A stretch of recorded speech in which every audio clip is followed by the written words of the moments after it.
सर्वांना नमस्कार. बाबा मुक्तानंद आपणाला ह्या प्रकरणामध्ये सिद्धांचं कार्य विशेष सांगत आहेत आणि हे सिद्ध आपणाला आपल्यासारख्या संसारी जनांना या मायारूपी भवसागरातून पार करण्यासाठी सेतू रूपात मदत करतात. आणि ही मदत आपणाला ते शक्तिपात देऊन करत असतात. म्हणजे शक्तिपात म्हणजेच अनुग्रह, आणि अनुग्रह हा नामाच्या माध्यमातून किंवा मंत्र दीक्षेच्या माध्यमातून केला जाऊ शकतो. आणि हा अनुग्रह जेव्हा केला जातो त्यावेळेला आपल्या अंतरी असलेली जी कुंडलिनी शक्ती आहे की जी सुप्त स्वरूपात असते आणि ती तिचं कार्य करतच असते, परंतु आपणाला त्या शक्तीचं अनुभूती आलेली नसते. आणि ही कुंडलिनी शक्ती दोन प्रकारे कार्य करते की जे बाह्य दिसणारं कार्य आणि अंतरी दिसणारं कार्य. आता जे आपल्या शरीराच्या पातळीवरती जी कार्य होतात किंवा आपलं मन, बुद्धी, चित्त, अहंकार ही सर्व कार्य कुंडलिनी शक्तीच्या माध्यमातूनच होत असतं. तसंच विश्वातलं प्रत्येक कार्य हे कुंडलिनी शक्तीच्या माध्यमातून होत असतं. आणि जोपर्यंत ही कुंडलिनी शक्तीचं जागरण होत नाही किंवा त्या शक्तीची जाणीव होत नाही, ती शक्ती साधकामध्ये विकसित होत नाही, तोपर्यंत त्या साधकाला आत्मज्ञान प्राप्त होऊ शकत नाही. आणि ही कुंडलिनी शक्तीचं जागरण आपले संत आपणाला अनुग्रहाच्या माध्यमातून करून देत असतात. आता ज्या वेळेला हा अनुग्रह म्हणजे नेमकं काय हे सुद्धा आपणाला चितशक्ती विलासमध्ये बाबा मुक्तानंदांनी सविस्तरपणे सांगितलेलं आहे की अनुग्रहाच्या माध्यमातून संत आपली शक्ती म्हणजे पूर्ण अखंड गुरु परंपरेची शक्ती की जी परमशिवापासून आलेली आहे, म्हणजे जी भगवंतापासून आलेली आहे, ती शक्ती ते त्या शिष्यामध्ये नामाच्या माध्यमातून किंवा मंत्राच्या माध्यमातून संक्रमित करत असतात. आणि ती शक्ती जेव्हा संक्रमित केली जाते आणि जेव्हा तो शिष्य त्या नामाचं अनुसंधान करू लागतो, नामस्मरण करू लागतो किंवा मंत्र जपू लागतो, त्यावेळेला ती त्या मंत्राची शक्ती आणि जी गुरूंनी त्याच्यामध्ये संक्रमित केलेली असते आणि त्या शक्तीच्या सहाय्याने त्या साधकाच्या अंतरी असलेली कुंडलिनी शक्तीचं जागरण होतं आणि त्या शक्तीची अनुभूती त्याला येऊ लागते. आणि तिचं जागरण झाल्यानंतर मग ही कुंडलिनी शक्ती त्याला त्या साधकाच्या मन, बुद्धी, चित्त, अहंकार आणि देहाला शुद्ध करण्याचं काम करते. आणि पुढे मग आत्मसाक्षात्कारापर्यंत ही कुंडलिनी शक्ती त्या साधकाला घेऊन जाते. तर इथं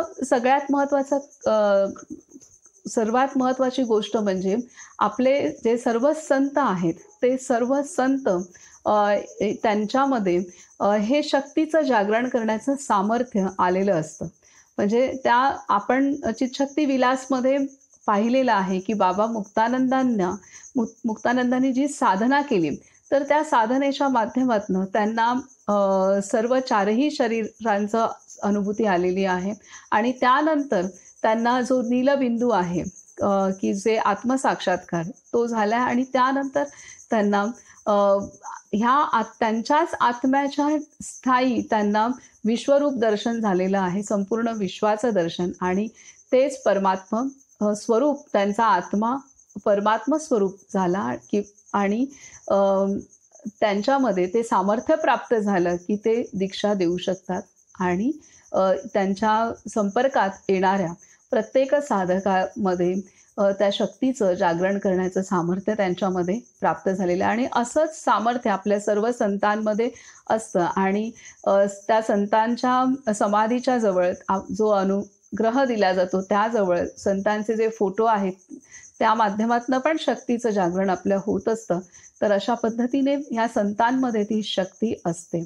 आणि ह्याचाच उपयोग आपणाला करायचा आहे की जेव्हा आपण ह्या संसारात चालत असतो तेव्हा प्रत्येकाला कोणते ना कोणते तरी त्रास असतात. कोणाला शारीरिक त्रास असू शकतो, मानसिक असू शकतो, कोणाला काही आर्थिक त्रास असू शकतो. तर हे जे त्रास आपल्याला होतात आपल्या प्रारब्धानुसार आपल्याला आलेले असतात, तर हे आपल्याला सोसायचेच आहेत, त्यावरती योग्य तो औषधोपचार करायचाच आहे. पण त्याचबरोबर जेव्हा आपल्या जीवनामध्ये आपले संत येतात, मग ते संत सुरुवातीला आपल्या जीवनामध्ये एखाद्या वाचनाच्या माध्यमातून येऊ शकतात किंवा एखाद्या फोटोच्या माध्यमातून येऊ शकतात. जसं आता आपण वाचन करतोय, तर त्या वाचनाच्या माध्यमातनं ह्या संतांची आपल्याला अनुभूती येऊ शकते किंवा त्या संतांचा आपल्याला परिचय होतो, संतांचं कार्य कळतं किंवा असं होतं अनेकदा अचानक कोणतरी आपल्याला फोटो दिसतो एखाद्या संतांचं किंवा एखादं पुस्तक छोटंसं दिलं जातं. तर असे वेगवेगळे किंवा एखादा प्रसादच काही मिळतो आपल्याला एखाद्या ठिकाणचा. तर हे सर्व माध्यमं होतात, की ते संत आपल्याला काही देऊ इच्छितात. काही म्हणजे शक्ती देऊ इच्छितात. हे त्या संतांना आपल्याला द्यायचं असतं आणि आपल्याला हे माहीत नसतं, की आपल्याला ते काही देऊ इच्छित आहेत. तर ही जीवनातली साधारण सामान्य गोष्ट घडत नसते, तरी अत्यंत महत्त्वाची गोष्ट घडत असते आणि आपण जागरूक असलं पाहिजे किंवा आपण समजलं पाहिजे, की हे संत मला काही देऊ इच्छित आहेत. तर आपण सुद्धा ते घेण्यासाठी तयार असलं पाहिजे. तर त्यामुळे जेव्हा असे संत आपल्या जीवनात येतात, भले आपला अनुग्रह झाला नसेल तरीसुद्धा किंवा झाला असेल तर काहीच प्रश्न नाही, झाला नसेल तरीसुद्धा आपण त्या संतांकडे आपले जे काही त्रास असतील, तर त्या त्रासांना पार करण्याची शक्ती आपण मागू शकतो आणि ती जरूर मागावी. जेणेकरून आपण जे पार करायचं आहे, तर त्याच्यामध्ये आपली हिंमत कायम राहू शकते आणि आपणाला ते पार करण्यासाठी मदत होऊ शकते आणि आपण ते लवकर पार करू शकतो आणि ते लवकर पार केलं तर आपण आपल्या आध्यात्मिक प्रगतीसाठी आपण लवकर पुढे मार्गक्रमण करू शकतो. कारण एखादा शरीराचा त्रास असेल, मानसिक त्रास असेल, तर त्याच्यामध्येच आपण अडकून असू, तर आपण तितकी प्रगती आपली उशिरा होऊ शकते. तर आपल्या जीवनात जेव्हा असे संत डोकावले आहेत किंवा संत डोकावल्या म्हणण्यापेक्षा सुद्धा ते प्रवेशच केलेला आहे. पण आपण सुद्धा एक हात देणं आवश्यक आहे आणि आपण त्यांच्या शक्तीचा आपल्या जीवनात, आपल्या प्रगतीसाठी वापर करणं अत्यंत आवश्यक आहे. कारण समोरून शक्ती मिळते आणि आपण ती घेतलीच नाही, तर मग ती वाया जाणार आहे. तर त्याच्यामुळे आपण आपल्या संतांना शरण जावं आणि आपले प्रारब्ध तर टळू शकत नाहीत, परंतु ते प्रारब्ध पार करण्याची शक्ती आणि हिंमत मागणं हे आपण जसं आपण आपल्या आई-वडिलांना एखादी गोष्ट मागतो त्याच पद्धतीने आपण त्यांना हे जरूर मागावं. आता आपण आजचं पुढचं वाचन करूया. आता माझ्या जीवनामध्ये जेव्हा बाबा मुक्तानंदांचं आणि भगवान नित्यानंदांचं मी वाचन करत होती, त्याच वेळेला कोविडची सेकंड वेव्ह आली होती आणि तो अनुभव मी सुरुवातीलाच सांगितलेला आहे. तर माझ्या जीवनात अनुग्रह माझा झालेला आहे. गुरुदेव आहेत आणि तेही गुरुदेवांना तर परमार्थ पाणिनी असं म्हटलं जातं, की खूप उच्च कोटीचे सद्गुरू मला लाभलेले आहेत. तर असं असतानासुद्धा पण जेव्हा मी चरित्र बाबा मुक्तानंद आणि भगवान नित्यानंदांचं वाचत होती, तेव्हा मी त्यांच्याशी पण एकरूप झाली होती. कारण सद्गुरू तत्व हे एक असतं आणि मला कधीच भेद नाही जाणवला. आकार वेगळे असतात, पण तत्व एक असतं आणि त्यांचं कार्यही एकच असतं. त्यामुळे मी बाबा मुक्तानंद आणि भगवान नित्यानंदांशी पण खूप एकरूप झाले होते आणि तेव्हा काही प्रार्थना झाली आतून आणि त्याचं परिणती खूप काही सेवा, कौटुंबिक सेवा आणि सामाजिक सेवासुद्धा त्यातनं घडल्या. तर हा प्रत्यक्ष अनुभव आहे. तर त्यामुळे जेव्हा आपल्या जीवनात संत अशा वेगवेगळ्या माध्यमातून अवतरण करतात, कारण ते सूक्ष्म शक्ती आहेत, जे देहातीत संत आहेत, की ज्यांनी समाधीस्थ झालेले आहेत. तर ते संत आपणाला कोणाच्या तरी माध्यमातनं किंवा एखाद्या पुस्तकातनं, एखाद्या फोटोतून, एखाद्या प्रसादातनं, एखाद्याच्या वाणीतून आपल्याला काही संदेश देत असतात. तर आपण तो स्वीकारून पुढे जाणं आणि आवश्यक आहे. आता आपण पुढे वाचूया. तर आता इथे त्यांनी काल खूप सांगितलेलं आहे, की कसं शक्तीचं जागरण होतं आणि ही कुंडलिनी शक्ती ज्यातनं संपूर्ण विश्व निर्माण झालंय, ती शक्ती आपल्या शरीरात सुप्तावस्थेत असते आणि ती शक्ती अनुग्रहाच्या माध्यमातून ती जागृत होते. आता पुढे ते सांगतात, की अशा रीतीने मन व प्राण हे दोन्हीही सुख व दुःख, सत्कर्म व दुष्कर्मे अनुभवण्याची साधने आहेत. दुष्कर्माचे फळ असते दुःख आणि सत्कर्माचे फळ असते सुख. स्थूल शरीरात जीवात्मा मन व प्राणाद्वारे आपल्या पूर्वकर्माने कुंडलिनी शक्ती जागृत झाल्यानंतर काय परिणाम होतात ते आपण आजचं वाचणार आहोत. कालचं आपण शेवटी जे आलेलो होतो की जेव्हा गुरूंची कृपा त्या महारहस्यमयी योगजननी कुंडलिनीला जागृत करते, तेव्हा एका सत्पात्र शिष्यामध्ये मोठ्या प्रमाणावर कार्य सुरू होते. या प्रक्रियेबद्दल सविस्तरपणे लिहायचे झाले तर एक जाडजूड पुस्तक तयार होईल, परंतु ज्याला जाणून घेण्याची उत्सुकता आहे अशा वाचकाच्या समाधानासाठी याबद्दलचे संक्षिप्त वर्णन पुढील प्रमाणे आहे. आता इथपर्यंत आपण काल आलो होतो. तर आता कुंडलिनी जागृत झाल्यानंतर तिचं कार्य कसं होतं ह्या संदर्भात आता संक्षिप्त आपल्याला बाबा मुक्तानंद सांगतात. कुंडलिनी जागृत झाल्यानंतर शरीरातील रोमारोमांत नवचैतन्य खेळू लागते व अंतर्शुद्धीकरणाची प्रक्रिया सुरू होते.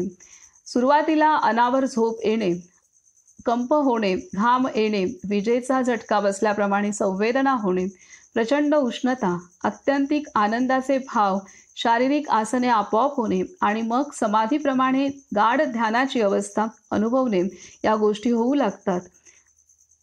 साधकाला आपल्या अंतरी देवी देवतांचे किंवा सिद्धांचे दर्शन होऊ शकते.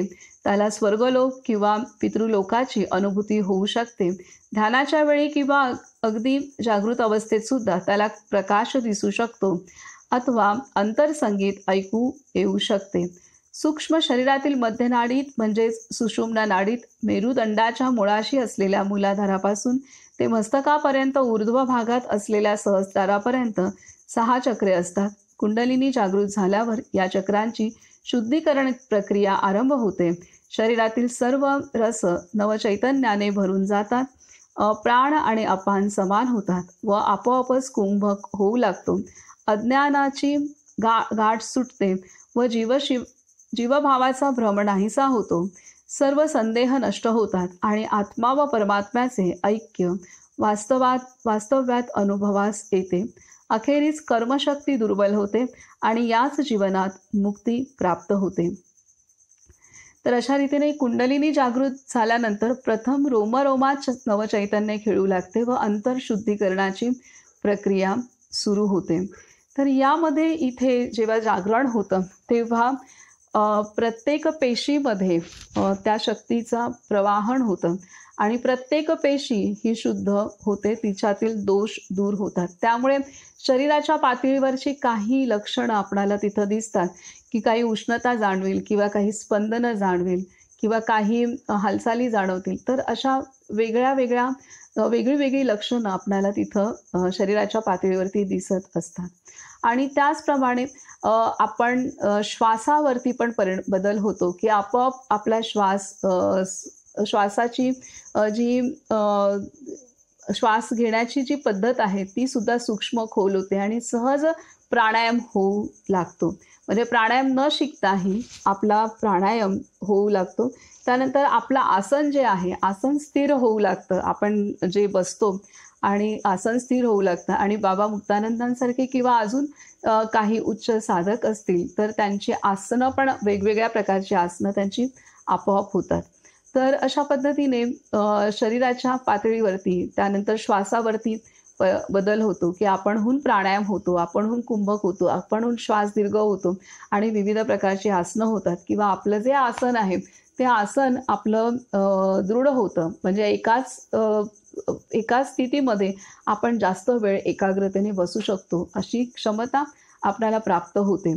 आणि असं जेव्हा सर्व शरीराच्या मनाच्या श्वासाच्या पातळीवरती जेव्हा बदल होतो तेव्हा आपणहूनच आपलं मन शुद्ध होऊ लागतं आणि आपल्या मनातले जे विकार आहेत ते सर्व हळूहळू कमी होऊ लागतात. आणि त्यामुळेच जे मनामधले विकार कमी झाल्यानंतर ज्या मनामध्ये जो गुंता असतो भावनांचा विचारांचा तो गुंतासुद्धा उलगडला जातो आणि सर्व भ्रम हळूहळू करत सर्व भ्रम विरून जातात आणि आपणाला सत्य ज्ञान होतं. तर इथे पुढे सांगतायत की मानवी देहात मन व प्राण हे घनिष्ठतेने कार्य करतात. मन स्थिर झाले की प्राण स्थिर होतो.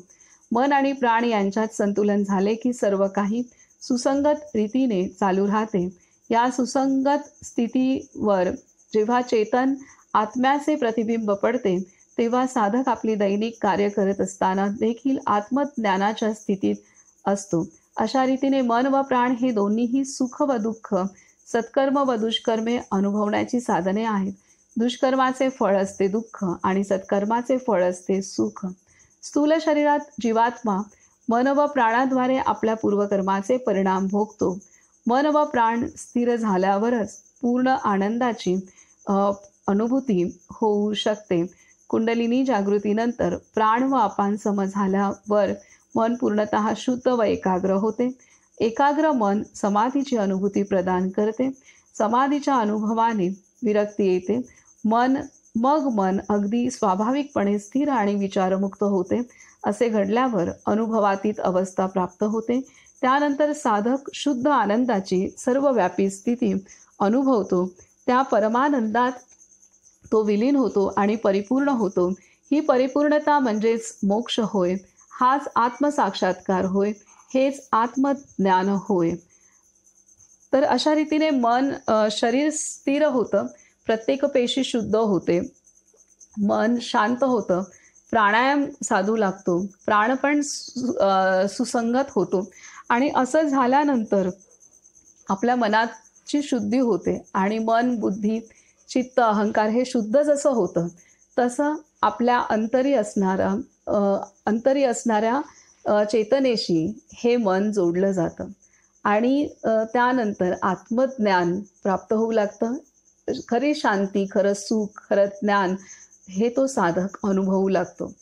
तर अशा पद्धतीने हे कुंडलिनी शक्ती जागरण झाल्यानंतर साधकामध्ये शरीराची प्रत्येक पेशी शुद्ध होणं, मन, बुद्धी, चित्त, अहंकार हे शुद्ध होतात आणि ते शुद्ध झाल्यामुळे ते पूर्णतः आत्म्याशी एकरूप होतात आणि आपल्याला आत्मअनुभूती येते.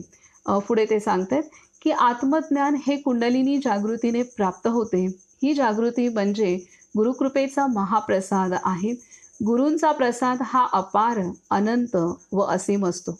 एक परिपक्व झालेला सुयोग्य शिष्यच ही गोष्ट समजू शकतो. गुरूंकडून हा प्रसाद प्राप्त झाल्याने बुद्धीला सर्व दुःखांचे विस्मरण होऊन स्थिरता व दृढता लाभते. गुरुकृपेमुळे हृदय प्रेमाने भरून जाते व शिष्याला संपूर्ण विश्वामध्ये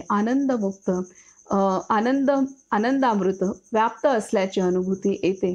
श्री गुरूंकडून शक्तिपात प्राप्त झाल्यानंतर योगातील जटिलता सहजपणे समजू लागतात आणि मग शिष्य शून्यातीत असलेल्या चिदानंदात विश्रांत होऊ शकतो. एक शिष्य अशा करुणापूर्ण श्री गुरूंचा सदैव ऋणी असतो. अशा गुरूंची वाणी म्हणजे मंत्ररूप वेदवाणी असते, जी अमरवाणी आहे. श्री गुरुदेवांच्या हृदयातून स्फुरित होऊन प्रकट झालेले शब्द हे शिष्याकरिता अविनाशी व दिव्य असतात. ते तुम्हाला या भवसागरातून तारू शकतात. गुरूंचे शब्द आत्म्यातून प्रकट होतात. त्यांचे श्रवण केल्याने हे जग स्वर्गतुल्य बनते. जन्ममृत्यूचे चक्र नष्ट होते आणि साधक द्वैत निर्मित दुःखाच्या दुःस्वप्नातून जागा होतो. अशा गुरूंचे शब्द म्हणजे कृपेचे शब्द असतात. बऱ्याच लोकांची अशी समजूत आहे की भगवान नित्यानंदांनी प्रत्यक्ष रूपात कधीच मंत्र दिला नाही किंवा दीक्षा दिली नाही, पण हे खरे नाही. ते कुणा एकाच व्यक्तीचे नव्हते किंवा कुठल्या विशिष्ट समाजाचे वा संप्रदायाचे नव्हते. ज्याप्रमाणे ईश्वर कोणत्याही एकाच देशाचा किंवा व्यक्तीचा नसतो, तसे संत व गुरूंच्या बाबतीत असते. भगवान नित्यानंदांनी अनेक भक्तांना व साधकांना गुप्त रीतीने मंत्रदीक्षा दिलेली आहे. काहींना त्यांनी ओम दिला, काहींना राम, तर काहींना नमः शिवाय किंवा सोहम दिला. काही साधक शांत व गुप्त रीतीने आपला मंत्र जपत, तर इतर काही जण बढाया मारीत की भगवानांनी फक्त त्यांनाच मंत्र दिला.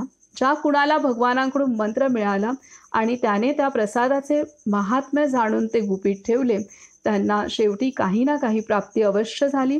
ज्यांनी तो मंत्र आपल्यापाशीच न ठेवता त्याची जाहिरात केली ते लोक काहीही प्राप्त करू शकले नाहीत. भगवान नित्यानंदांनी दिलेले सर्व मंत्र त्यांच्या शक्तीने परिप्लुत होते.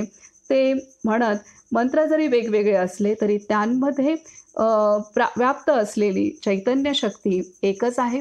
सर्व मंत्रांमध्ये व्याप्त असलेली सर्व व्यापिनी दिव्य शक्ती एकच आहे आणि ती समान रूपाने फलित होते. पुष्कळ लोक श्री गुरुदेवांप्रती कृतज्ञ आहेत. गुरुदेवांनी अनेक प्रकारच्या दीक्षा दिल्या. ते मंत्र देत आणि प्राणायामही शिकवत.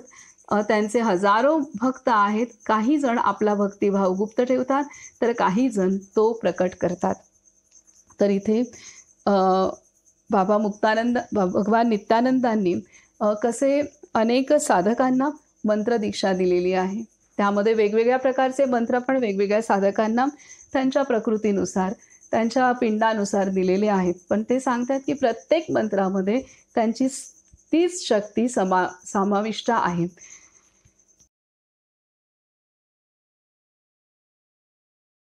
पुढे ते सांगतात की त्यामुळे जरी विविध साधकांना वेगवेगळे मंत्र जरी असले तरी त्या प्रत्येक मंत्रामध्ये सामावलेली सद्गुरूंची शक्ती, भगवान नित्यानंदांची शक्ती ती एकच आहे.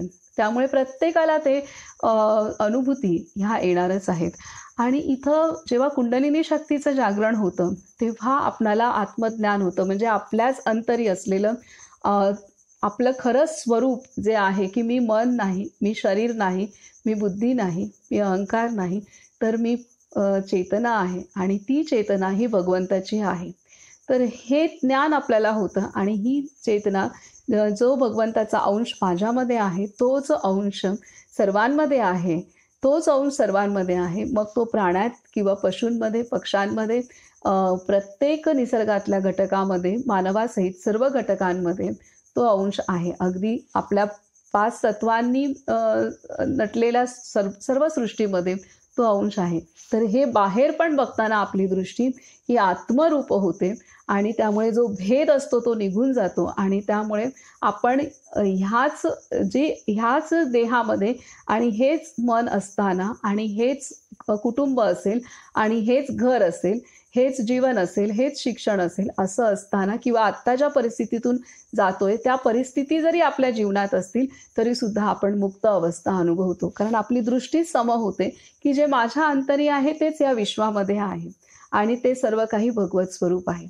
तर ही जी दृष्टी निर्माण होते त्यावेळेला आपण आपल्या बंधनातनं मुक्त होतो आणि त्या मुक्ततेचा अनुभव घेतो. आणि त्यामुळे आपण ज्ञानेश्वरी शिकताना पण हे चिंतन आपलं झालेलं आहे की मोक्ष म्हणजे केवळ मृत्यूनंतरच मोक्ष हे नाही आहे, तर मोक्ष म्हणजे जीवन आपण जगत असतानाच आपला प्रत्येक क्षण हा मुक्त अवस्थेत आपण जगतो. म्हणजे खऱ्या चैतन्यात जगतो आणि खऱ्या आत्मस्वरूपात जगतो आणि आत्मा हा मुक्त कायम मुक्त असणारा आहे, कायम त्याचं अस्तित्व असणारं आहे आणि कायम त्याचे जे भाव आहेत आत्म्याचे सच्चिदानंद हे कायम असतात. तर त्याच्यामुळे ही अनुभूती आपले साधक आपले संत प्रत्येक क्षणाला घेत असतात आणि जे साधक अशा रीतीने एकरूप होतात आपल्या गुरूंशी आणि आपल्या साधनेशी, त्यांच्या वचनांशी आणि स्वतःच्या अंतरी, तेव्हा प्रत्येक साधकसुद्धा प्रत्येक क्षणाला अशा पद्धतीने मुक्त अवस्था अनुभवू शकतो. तर हे अशा पद्धतीने हे सिद्धांचं कार्य हे प्रकरण बाबा मुक्तानंदांनी आपणाला सविस्तरपणे शिकवलं. आता आपण पुढचं प्रकरण वाचूयात. पुढचं प्रकरण आहे 6. त्याचं नाव आहे महानिर्वाण.